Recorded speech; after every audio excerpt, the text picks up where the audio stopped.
और CPIM leader Mohammad Yusuf Tarigami ने जम्मू कश्मीर में हालिया अलमनाक वाकयात की मुनसिफाना और कानूनी तहकीकात का मुतालबा किया है। तारिगामी ने इस बात पर जोर दिया है कि हर मामले की मुकम्मल छानबीन होनी चाहिए, लेकिन बेगुनाह लोगों को गैर मुनसिफाना कार्रवाइयों का शिकार नहीं किया जाना चाहिए। तारिगामी ने कहा कि मुख्तलिफ सियासी जमातों के अरकान सोग के औकात में तफरका अंगेज सियासत में मसरूफ हैं। उन्होंने ऐसे रवैये की मजम्मत की और जोर दिया कि सियासी फायदे पर आवाम की फलाह व बहबूद को तरजीह देना बहुत जरूरी है।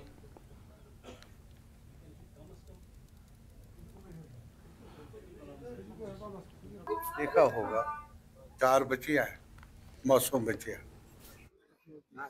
बाप मारा गया, उनकी माँ अस्पताल में है।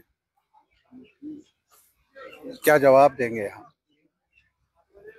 मेरी अपील है कश्मीर के हर एक शख्स से, सियासी मामलात को एक तरफा छोड़कर हमें गौर व फिक्र करना होगा कि हमारे दुखों का, हमारी तकालीफ का, हमारी सियासी मामलात का इलाज आज तक हुआ नहीं है। बारूद से इस गुत्थी को सुलझाया नहीं गया, न सके कोई भी हथियार, गोली उधर की हो इधर की हो, और अगर निशाने पर रहा वो कश्मीर के लोग रहे। ज्यादातर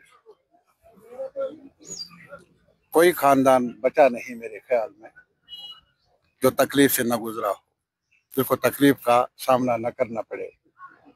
यह हमारी कोशिश रहनी चाहिए आने वाले वक्त में।